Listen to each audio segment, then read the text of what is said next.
everyone. Ready for another deep dive? Always.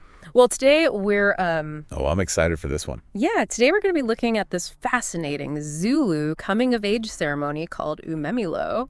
Yeah. And we were really inspired by this great podcast episode called Rites of Passage, the Power of Umemulo. And we're going to try to unpack it here. You know, it's clearly much more than just a party. Oh, absolutely. It's so rich with symbolism and tradition. It really reveals a lot about Zulu culture and values. And I mean, it's not just a one-day thing, right? It's like a whole journey. It's a process that leads up to the ceremony. Yeah. So let's start at the beginning. Like, what does that journey look like for a young Zulu woman?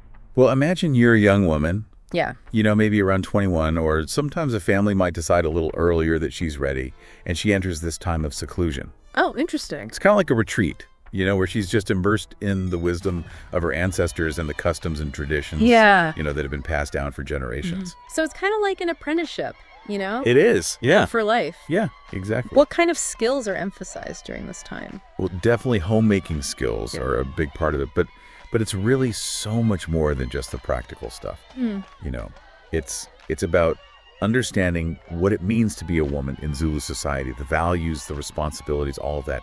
And one really important value is the preservation of virginity.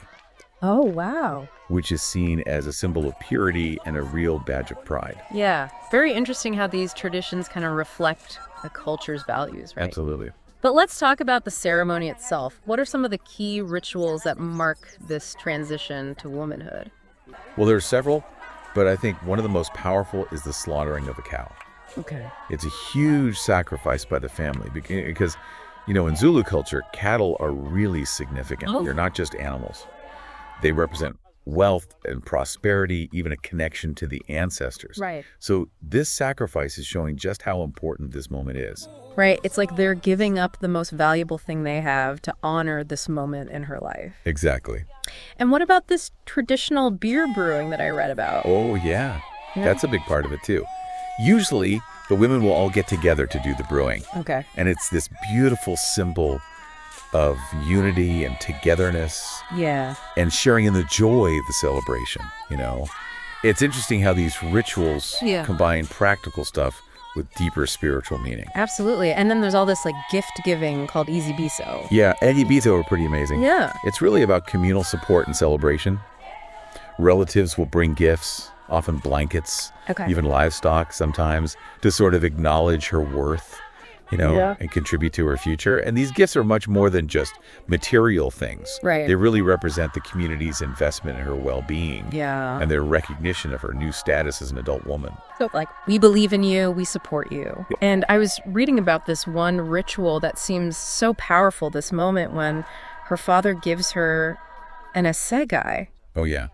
The spear. It's a spear, right? Yes. That seems like more than just a symbol to me. Oh, yeah, you're right. This part of the ceremony is incredibly symbolic. You know, in Zulu culture, the spear represents strength, courage, and also that ability to protect yourself and the community. So it's not just physical strength, but also about her character and the responsibility she's taking on. Right. It's about the inner strength she's developing.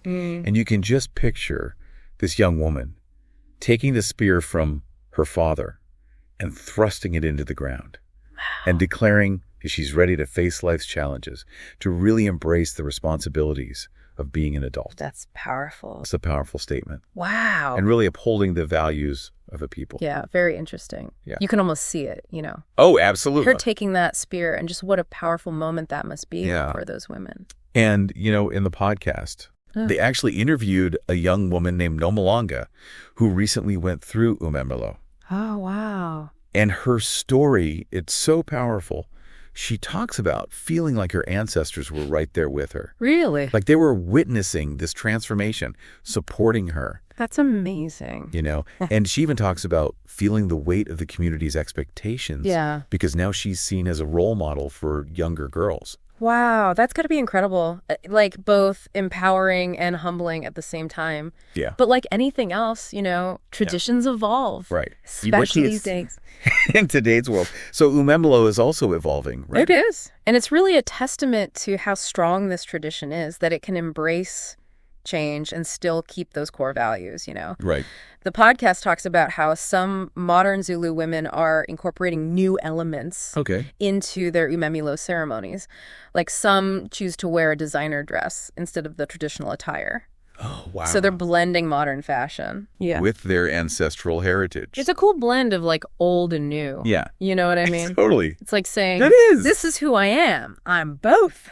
Exactly. And I even heard some women are live streaming their ceremonies now. Oh, yeah, that's a thing. Really? It is. It's kind of interesting to think about because it is a personal and sacred ritual. Yeah, but then on the other hand... they're inviting the world to see it. Right. To experience the beauty of their culture. And it starts a conversation. Right. Exactly. It creates awareness. Yeah. And it lets people from all different backgrounds connect with something they might never have even known about before. That's really cool. Yeah. It's amazing how technology can bridge those cultural divides. But it sounds like even with these modern adaptations, the core values of Umemulo are still very strong. Oh, absolutely. That reverence for their ancestors, the importance of community, the focus on personal growth and responsibility. Yeah.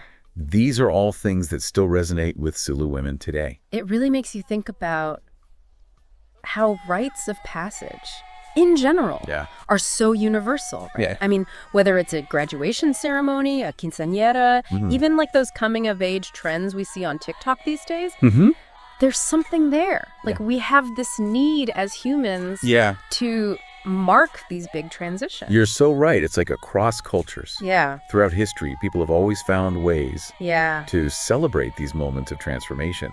And I think what's fascinating is that regardless of what the ritual looks like, it all comes back to this basic human need. The need to belong, to be recognized, to feel like we matter. That we have a place, a purpose. Totally. Yeah, and I think Umemulo does such a good job of giving us that framework for celebrating growth. I've been thinking about this idea of a spear moment, right? This moment of declaring that you're ready to step into something new. Right. It's not just a Zulu thing, is it? No. What would you say has been your spear moment, that defining moment for you? Oh, wow. That's a really good question. Yeah. I mean, it's different for everyone, of course. Right. But I think for a lot of us, those spear moments happen when we're faced with some kind of big challenge. Right. Or maybe we take on a new responsibility. Yeah. Or we just start to see ourselves and our place in the world differently. Yeah, that makes sense. It doesn't always have to be some huge dramatic thing. Right. Sometimes it's a quieter moment, Totally.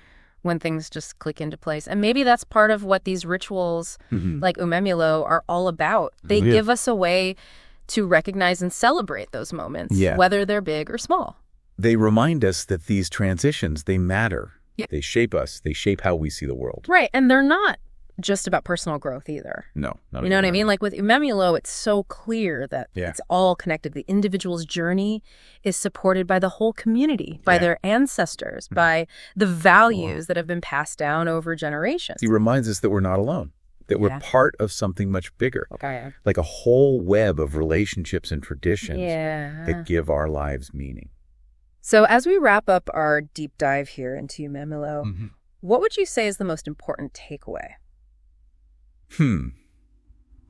Well, I think in a world that can feel so chaotic and disconnected sometimes, rituals like Umemulo are a powerful reminder that we can find grounding, that we can find connection. They show us the strength of tradition, the importance of community, and the beauty of transformation. I love that. Beautifully said. And who knows, maybe this deep dive will inspire you to think about your own spear moments. Yeah, that'd be great. Those times when you felt yourself changing, growing, becoming ready for something new, what were those moments for you? And how did they shape who you are today? Thanks for joining us on this journey into Umemulo. We hope you've gained a new appreciation for the power of ritual and our very human need for belonging and purpose.